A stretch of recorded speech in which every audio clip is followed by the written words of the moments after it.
Welcome to episode 12. Today we will be covering the Patricia Meehan case. This is District Dark. On the night of April 20, 1989, a woman drove down a dark road in eastern Montana and crossed the center line. Another driver swerved to avoid her. A second car was hit head-on. Then, in the quiet after the crash, a blonde woman stepped out of the wreck and looked at the other driver without saying a word. She stared, turned away, climbed over a fence, and walked into an empty field.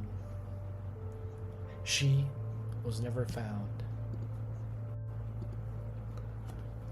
Her name was Patricia Meehan. She was 37 years old. She lived nearly 400 miles away in Bozeman, Montana.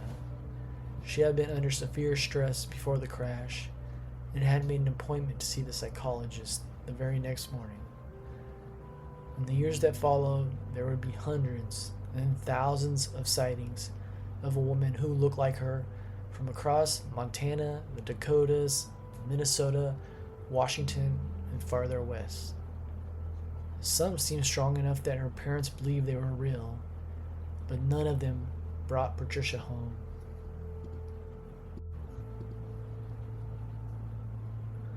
The case has no body, no known suspect, and no final answer. It begins with a crash, and then opens into one of the strangest disappearances cases in the United States.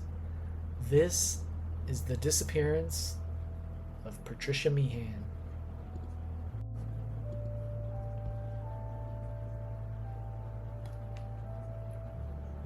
Most disappearance cases begin with uncertainty. Someone misses work, someone never makes it home, someone does not answer their phone. In Patricia Meehan's case, the starting point is much sharper than that. People saw her after the crash, people watched her leave. They described the way she moved, the way she looked, and the strange blankness in her face. Then she was gone. This case stayed alive because the facts never settled into one clear story. Police considered whether Patricia may have been injured, confused, or suffering from memory loss. Her family wondered if she could still be alive and drifting from place to place. Witnesses reported seeing a woman who looked like Patricia at truck stops, diners, and roadsides. Some said she seemed lost. Some said she talked to herself. Some said she looked like a woman trying to keep moving, but the search never reached a final answer.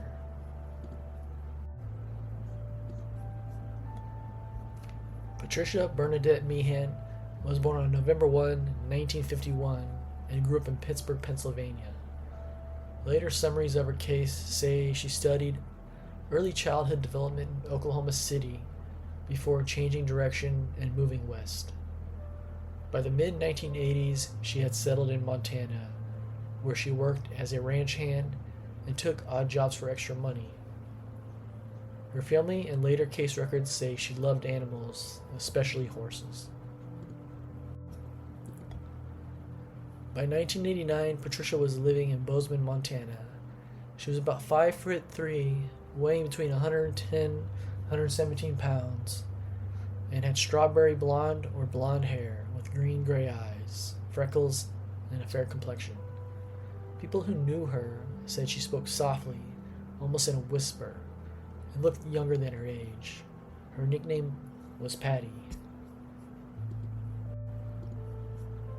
That basic picture matters because the case later became filled with sightings. Truck stop workers, waitresses, drivers, and police officers all had to compare what they saw to the same small set of details. A quiet woman, light hair, freckles, a slight build, and a face that could look familiar to many people. That made the search both easier and harder. Easier because Patricia had a memorable look. Harder because she looked like someone many waitresses thought they might know. The days before Patricia disappeared seem important, but they are not fully clear.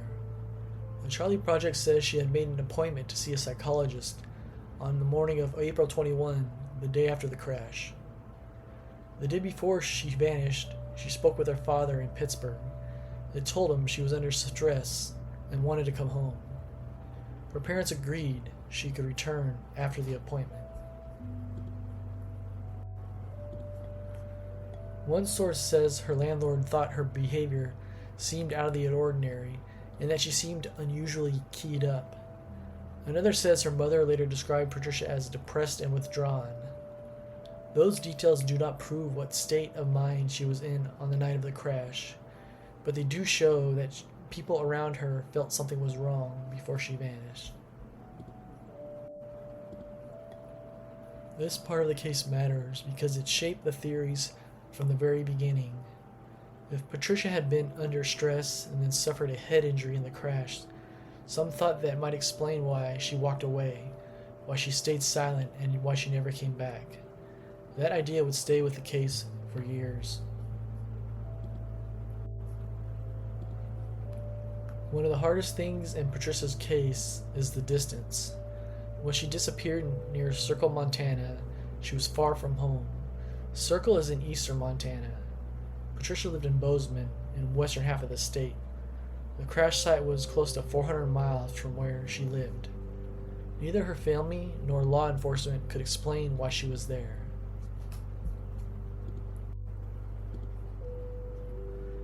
That unanswered question sits under the whole case. What was she doing so far from home? Was she heading somewhere on purpose? Had she been driving without a clear plan?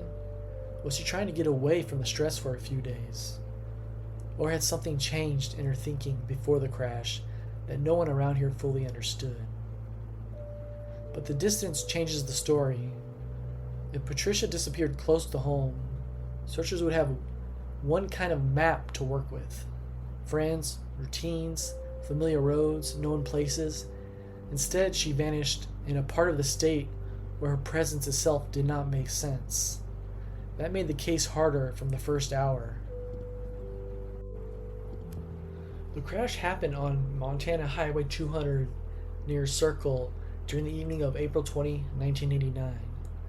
It was about 8:15 p.m. Peggy Bueller and her father were traveling west when they saw a car coming towards them on the wrong side of the road. Peggy swerved onto the shoulder to avoid direct collision. The oncoming car then hit the vehicle behind them, driven by off-duty police dispatcher Carol Heitz. The details of that moment matter because two sets of witnesses saw Patricia in the minutes after impact. Carol Heitz got out of her vehicle and saw a blonde woman coming toward her from the other car. On the Unsolved Mysteries page, Heitz remembered the woman in very simple terms. She just stared. She did not speak. She did not seem to explain herself. She only looked at Heitz in silence. The stare is one of the details people remember most about this case. Not panic, not apology, not anger, just staring. This is one reason the crash scene felt so strange to the people who were there. Patricia did not act like a driver who had just caused a major collision and was trying to understand the damage. She seemed blank, detached, or lost. Public sources use different words around the idea, but they all point in the same direction.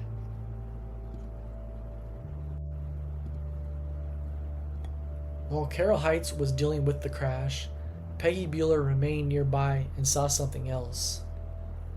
Patricia crossed a fence on the side of the road and stood there, apart from the wreck, watching. Peggy later described her as standing like a spectator. The image is important because it suggests distance, not involvement. Patricia was at her own crash site, but she did not seem rooted to it. She seemed to be looking at it from the outside. Then she walked away into an empty field. She did not run down the road. She did not ask for help. She did not get in the other car. She moved out into the open country and disappeared into the dark. At that point, no one at the scene knew for certain who she was. Police traced the wrecked vehicle through its plates and learned that it belonged to Patricia Meehan. Within a short time, they had a name, but they no longer had a person. Searchers moved quickly that night. Police and others began looking through the land around the crash site because there was an obvious fear. Patricia could be injured, dazed, and somewhere nearby in the dark. Early search efforts found a trail of tennis shoe prints in a field about 3/4 of a mile from the scene. Based on the size of the impressions, investigators believe the tracks were probably hers. They followed the prints until about 3 a.m. on April 21. Then the trail disappeared in the terrain. Searchers picked up again in the next morning, but they still found no sign of Patricia. That is another part of the case that has never set right with people.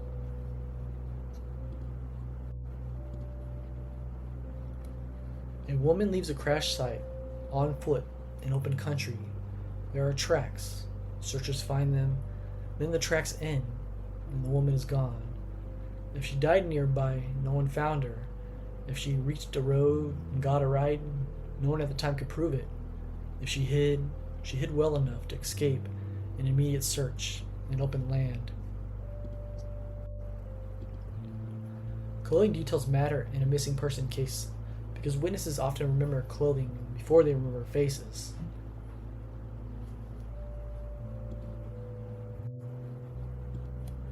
Charlie Project says Patricia was wearing a brown coat, jeans, and high-top sneakers, and she was carrying a leather purse. If the footprints searchers found were hers, the shoes matched the physical picture. That made the early track line feel more likely to investigators. But even with the clothing, the physical search did not go far enough to solve anything. No purse was found, no coat, no shoes, no body. Nothing in the search area confirmed she had collapsed or died close to the crash site. That left the door open to another idea. Patricia may have gotten out of the field and left the area entirely. Police quickly had to decide what kind of case this was. One theory was simple: fear. Patricia had just caused a serious crash. She might have panicked and fled because she was scared of the legal trouble. Another theory was injury. If she hit her head, she may have been confused and wandered. A third idea was that she could have left the area by hitchhiking or climbing onto a hay truck. These theories were not all equal, but they all mattered because there was no physical answer to rule them out. If Patricia had hidden in the train and died soon after, that would point one way. If she had reached the road, accepted a ride, that would point another. If she had suffered memory loss, the case could turn into a moving one, spreading by rumor and sighting across several states. That exactly what happened. Patricia's parents came to Montana soon after she vanished and joined the search. Other relatives came too. They distributed flyers, worked with local volunteers, searching the land around Circle. Reports say the family also used a helicopter, and local people searched the mountains, fields, and even abandoned coal mines in the region. None of it found Patricia. This is one of the sadder parts of the case, because the family had both a sharp starting point and no place to carry it. They knew she vanished. They knew where she vanished. They had a witness who had seen her alive after the crash. But those facts did not narrow the outcome. The search did not lead to a body or a camp or a clear trail away from the area. Instead, the case opened outward into a much bigger map. After Patricia disappeared, her family developed a roll of film from her camera. One of the photographs was a self-portrait of Patricia standing in front of a mirror. That picture later became one of the emotional symbols of the case. It did not explain where she went, but it gave the family and the public something deeply personal to hold on to. Patricia seeing herself shortly before she vanished. The photo also fed another line of thought in the case. If Patricia had been under emotional strain before the crash, was the self-portrait part of that? Was it ordinary, or was it a sign that she had been taking stock of herself and her life? Public sources do not answer that. They only show the image stayed with the family and with later retellings because it felt intimate and close to the moment of disappearance. Early on, one of the main ideas was that Patricia may have had amnesia. That theory came from the crash itself, her strange behavior afterward, and the witness reports that began coming in from other states. This theory matters because it shaped how the public saw Patricia. Not as someone simply ran away, not as someone hiding from her family, but as someone who may not have known who she was. The idea also helps explain why so many sightings were taken seriously. If Patricia was disoriented and moving from truck stop to truck stop, refusing to give a name or giving different names, then she could have kept slipping away just ahead of the police and family. That was the hope and the fear at the same time.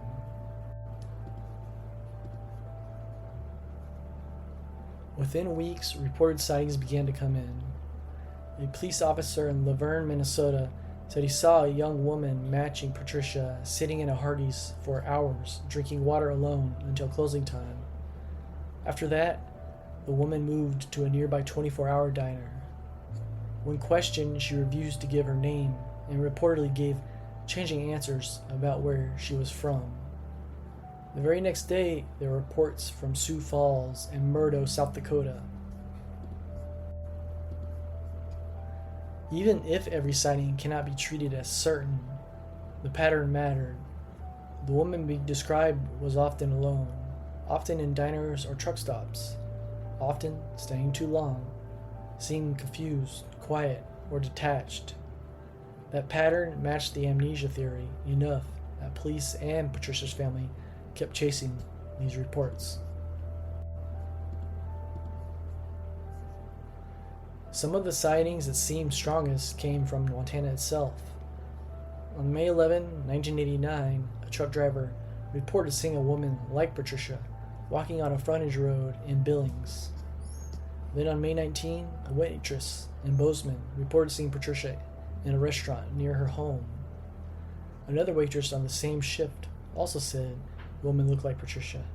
According to late summaries, both women thought she was behaving strangely.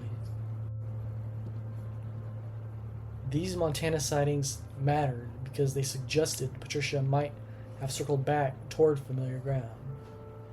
If she had memory loss, maybe she was drifting toward home without fully understanding that she was doing it. Or maybe the sightings were mistaken. Investigators and family had to live in that uncertainty each time. Every strong report could mean Patricia was still alive. Every failed follow-up meant the trail went cold again. The Bozeman restaurant account is one of the most detailed in the case. Waitress Barb Ruff told Unsolved Mysteries that Patricia came in wanting to be seated and served quickly, saying she was in a hurry. But when Ruff tried to make sense of that, the answer Patricia gave did not seem to fit. Another waitress, Brenda Clements, said Patricia seemed very lost and disoriented. Clements remembered her talking to herself and staring out the window for a long time. The same strange mix appears again. Urgency without a clear purpose, presence without real engagement, a person in public who still seems detached from what is happening around her. If the sighting really was Patricia, it would support the idea that she was alive after the crash and moving through the state in a confused state. But that still leaves the later question open. Where did she go after that? Reports from South Dakota and Minnesota added weight to the idea that Patricia may have hitched rides east. The Laverne restaurant account, the Sioux Falls truck stop sighting, and the Murdo Diner sighting created a possible line of travel. In one report, a waitress said the woman drank coffee for most of the day. In another, Patricia-like behavior was seen late at night in the company of an unknown man. None of these sightings solved the case, but they changed its shape. This was no longer a search of open land in eastern Montana. Now it was a moving case that stretched along highways, truck routes, and roadside restaurants. It also meant Patricia could be passed from witness to witness without ever staying long enough to be stopped. And then came Washington State. A truck driver said he saw a woman like Patricia on Interstate 90 in rural Washington on May 30 and offered her a ride. She refused. Another motorist was told that the woman's car had broken down and that she was going to find a phone. Another sighting followed in Tacoma, where a port employee said he saw a woman matching Patricia's at a truck stop asking for directions to Aberdeen. Again, these reports do not prove Patricia was there, but they do show why the case became so wide and so exhausting. Every time a report came in, the family had to reopen hope. Every time police checked and found nothing, the case slipped back into uncertainty. The more states the sightings touched, the harder it became to know whether they pointed to Patricia or only to the shape her story had taken in the public mind. Over time, the number of sightings grew from dozens to hundreds, then into thousands. Later summaries say there were over 5,000 alleged sightings since Patricia vanished. Her parents reportedly said that within the first 2 years, they received reports from almost every state, including Alaska and Hawaii. Not all were treated as equally strong, but some were believed by the family to be genuine. This part of the case is important because it can sound dramatic from far away, but from close up, it is wearing and painful. A sighting is not a reunion. A tip is not proof. Each report asks a family to imagine, once again, that their missing daughter may be alive and nearby. Then it asks them to lose that hope again when the report falls apart. Patricia's case did not give her family one clean false lead. It gave them a flood of them. At one point, more than a year after Patricia vanished, a woman arrested in Washington State was thought to be her. That lead drew enough attention that it had to be checked closely, but the woman turned out to be someone else. Cases like Patricia often build around these moments. They feel close enough to touch and then collapse. This one did too. That false lead also shows something about witness cases. A person can look like Patricia, act like Patricia, be in the right part of the country, even move in that kind of drifting way people imagine Patricia might be moving, and still not be her. As the case spread, it developed a strange second life. Patricia became a woman people thought they had seen at rest stops, fairs, horse events, parking lots, diners, busier town streets. Her background as someone who loved horses also helped shape the search. Some believe that if she was alive and had memory loss, she might be drawn to ranch work or places where horses were kept. That idea followed the case for years. But the wider the map grew, the harder it became to tell whether the public was seeing Patricia or the story of Patricia. Once a missing person's face is in newspapers and on television, witnesses do not only compare the person they saw into the photograph, and compare that person to the mystery itself. And Patricia's case was memorable enough that many traveling alone could, for a moment, seem to fit it. Patricia's family did not stop looking. Unsolved Mysteries quoted her father saying that more than anything he wanted her back and safe, worried most about who she might be riding with or if she had no memory. Her mother described Patricia as someone who had been thinking hard about her life before she disappeared, and who may have been feeling the weight of what she had or had not done with it. These family statements matter because they give the case a shape that the highway and sighting records do not. Patricia was not a mystery first. She was a daughter. A quiet woman from Pittsburgh who had gone west, worked around animals, and was trying to make a life in Montana. Then one night, she became a public question. But to her family, she stayed personal the whole time.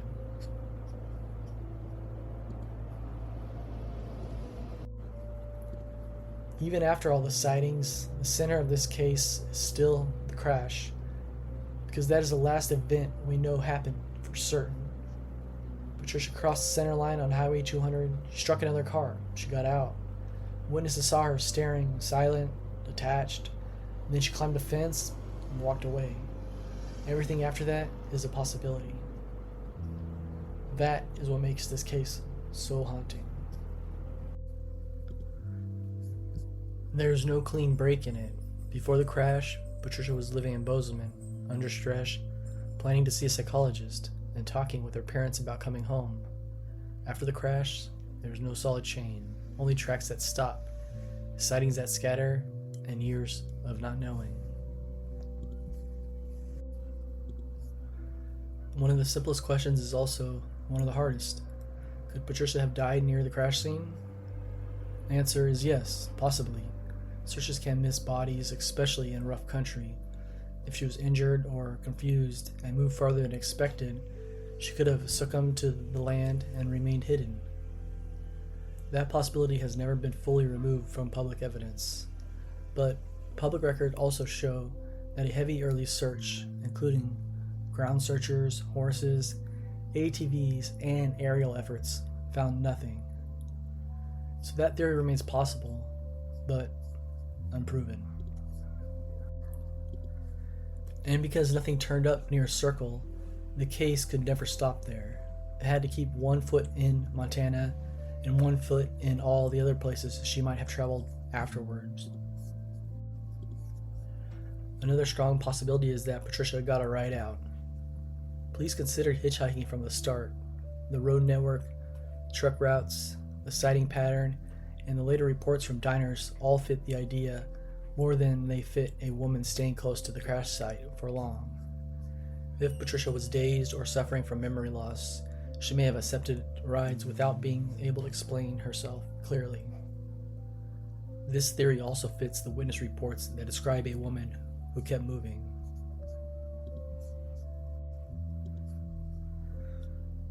In a restaurant after restaurant, the pattern is a short stay, strange behavior, then gone.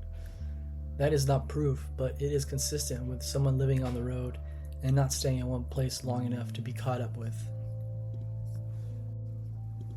The amnesia idea has always stood at the center of the case, but is not the only possible reading. Public sources support Patricia had been under severe stress before the crash and may have suffered an injury in it. That gives the amnesia theory real weight. But other possibilities exist too. She may have been in a deeper mental health crisis before the crash. She may have left the scene in fear and then continued making choices that moved her farther away.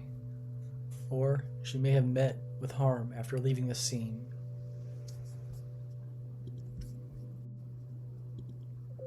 That uncertainty matters because the case is often talked about as though it has only one strange feature. In truth, it has several. A crash far from home, a silent walk into the field, footprints that stop, a family saying she was in distress, and then a long string of reported sightings with no final contact. There is no clear suspect in Patricia's disappearance. That is not because investigators ignored foul play. It is because the case never produced a clear event after the crash, where the person can be tied to her disappearance in a direct way. If she accepted a ride from someone harmful, no public evidence has identified that driver. If she moved from one truck stop to another with strangers, the trail did not hold together long enough to name anyone responsible. And if she died in the land near a circle, then there may have been no suspect at all. That is part of what keeps this case in the category of mystery. There was no one to point to, only Patricia, walking away. Patricia's case drew major attention, in part because it featured on Unsolved Mysteries in 1989, not long after she vanished. That broadcast pushed her face and her story into homes across the country and likely helped drive even more reports. Over time, the case became known as the story of a woman who walked away from a crash and was seen again and again, but never found. Patricia did not become a mystery because she was built for television. She became a mystery because the first event was so visible and the rest of the story was not. Most missing people do not have that kind of opening. Patricia did. People saw the exact moment she stepped out of one life and in to the unknown. In a case like this, it helps to stop and separate facts from the long shadow around them. We know Patricia Meehan was 37 years old and living in Bozeman, Montana.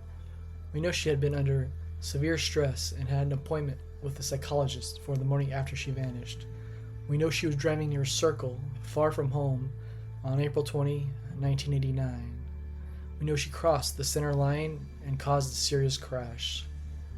Witnesses saw her get out, stare silently, cross a fence, and walk into a field. We know searchers found probable shoe tracks and then lost them. We know there have been many reported sightings over the years, but none led to her recovery. There is no suspect. There is no known final place. There is no proven answer to whether Patricia died close to the crash, left the area by hitchhiking, lost her memory, or met danger somewhere on the road after that night. What remains is one of the clearest last sightings in any disappearance case, followed by one of the longest stretches of uncertainty. A dark Montana highway, a wreck, a woman who says nothing, and a field that never gave her back.